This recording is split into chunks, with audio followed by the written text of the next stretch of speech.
بسم اللہ الرحمن الرحیم۔ السلام علیکم۔ اکثر جب ہم عیسائیت کا سوچتے ہیں تو ہمارے ذہن میں امن اور عدم تشدد کی تصویر آتی ہے نا؟ لیکن سوال یہ ہے کہ کیا یہ معاملہ اتنا سیدھا ہے؟ آج ہم اسی موضوع کو ذرا گہرائی میں دیکھیں گے، اور اس کے لیے ہم علامہ غلام احمد پرویز صاحب کی کتاب اسلام ایک چیلنج مذہب کو سے رہنمائی لیں گے، یہ جاننے کے لیے کہ عیسائیت اور جنگ کا آپس میں آخر کیا تعلق ہے۔ تو مصنف بحث کا آغاز ہی ایک بہت بنیادی سوال سے کرتے ہیں: کیا عیسائیت واقعی ایک ایسا مذہب ہے جو ہر حال میں یعنی مطلق طور پر عدم تشدد کی بات کرتا ہے؟ کیونکہ دیکھیں، عام تاثر تو یہی ہے، لیکن چلیں ذرا کھوج لگاتے ہیں کہ اس تاثر کی بنیاد آخر ہے کیا۔ اچھا، تو اس پورے تصور کی جڑیں کہاں ہیں؟ یہ آتی ہیں عیسائیت کے اس مشہور زمانہ اصول سے کہ برائی کا مقابلہ مت کرو۔ یہی وہ آئیڈیل ہے جو اکثر اس مذہب کی پہچان بن گیا ہے۔ آپ نے بھی سنا ہوگا کہ بھئی اگر کوئی ایک گال پر تھپڑ مارے تو دوسرا بھی اس کے سامنے پیش کر دو۔ اور یہ تعلیم ہمیں ملتی ہے انجیل متی کی ان آیات سے، جہاں کہا گیا ہے کہ جو کوئی تیرے داہنے گال پر تماچا مارے دوسرا بھی اس کی طرف پھیر دے۔ اب آپ خود سوچیں، یہ کتنا انقلابی حکم ہے۔ مطلب برائی کا جواب برائی سے نہیں بلکہ محبت اور درگزر سے دینا ہے۔ مصنف بھی اس بات کو مانتے ہیں کہ بھائی اس میں کوئی شک نہیں کہ یہ ایک بہت ہی عظیم خیال ہے، خاص طور پر اگر ہم انفرادی سطح پر دیکھیں، یعنی اپنی ذاتی زندگی میں، تو اس پر عمل کرنا واقعی ایک بہت بڑی خوبی ہے۔ لیکن یہاں مصنف ایک بہت اہم سوال کھڑا کرتے ہیں۔ ٹھیک ہے، یہ اصول ایک فرد کے لیے تو بہترین ہے، مگر کیا ایک پورا معاشرہ یا ایک پوری ریاست صرف اسی اصول پر چل سکتی ہے؟ ذرا سوچئے، کیا کوئی قوم کسی بیرونی حملے کے سامنے اپنا دوسرا گال پیش کر کے اپنی بقا کو یقینی بنا سکتی ہے؟ یہی وہ اصل چیلنج ہے جہاں یہ بلند و بالا آئیڈیل عملی دنیا کی ٹھوس حقیقتوں سے آ کر ٹکراتا ہے۔ تو چلے دیکھتے ہیں کہ مصنف اس حوالے سے کیا دلائل سامنے رکھتے ہیں۔ یہاں علامہ پرویز ایک مسیحی مفکر ڈین انگ کا حوالہ دیتے ہوئے ایک بہت اہم نقطہ اٹھاتے ہیں۔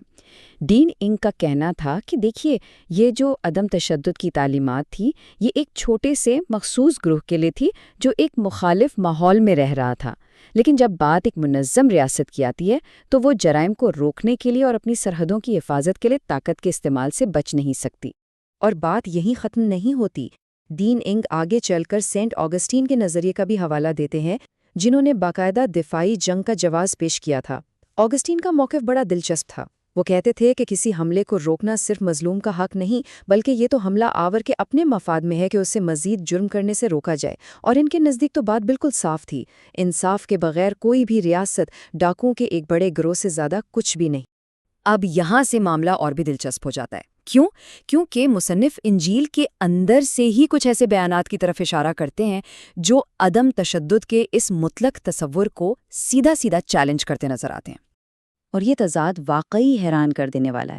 دیکھیں، ایک طرف تو انجیل متی میں ہمیں یہ تعلیم ملتی ہے کہ دوسرا گال بھی پیش کر دو، لیکن پھر اسی کتاب میں یہ بھی لکھا ہے کہ میں صلح کرانے نہیں بلکہ تلوار چلوانے آیا ہوں۔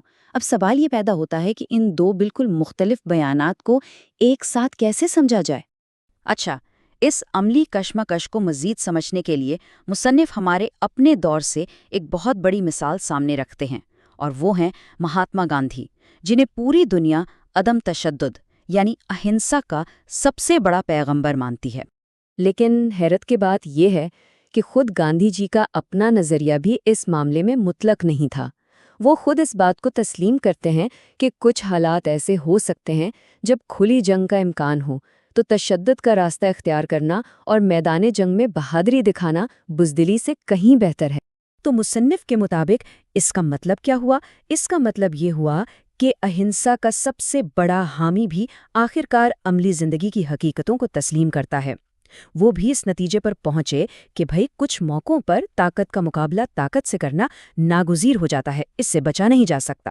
تو پھر ان تمام دلائل کو، تاریخی حوالوں کو اور خود صحیفوں کے اندر موجود ان تضادات کو سامنے رکھتے ہوئے مصنف آخر کس نتیجے پر پہنچتے ہیں؟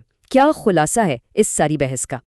دیکھیں، اس پورے تجزیے کا خلاصہ یہ نکلتا ہے کہ بھلے ہی عیسائیت میں عدم تشدد کا ایک بہت اونچا، ایک بہت بلند آئیڈیل موجود ہے، لیکن خود ان کے صحیفوں اور بڑے بڑے مسیحی مفکرین کی تشریحات کی روشنی میں یہ کہنا مشکل ہے کہ کسی اچھے مقصد کے دفاع کے لیے طاقت کا استعمال بالکل ہی ممنوع قرار دیا گیا ہے۔ تو یہ پورا جائزہ ہمیں یہ سکھاتا ہے کہ امن اور جنگ کا سوال کسی بھی مذہب میں اتنا سیدھا اور سادہ نہیں ہوتا جتنا ہمیں دور سے نظر آتا ہے۔ اور اسی نقطے پر ہمارا آج کا موضوع اپنے اختتام کو پہنچتا ہے۔ انشاءاللہ اگلے موضوع کے ساتھ آپ سے پھر ملاقات ہوگی۔ تب تک کے لیے اللہ حافظ۔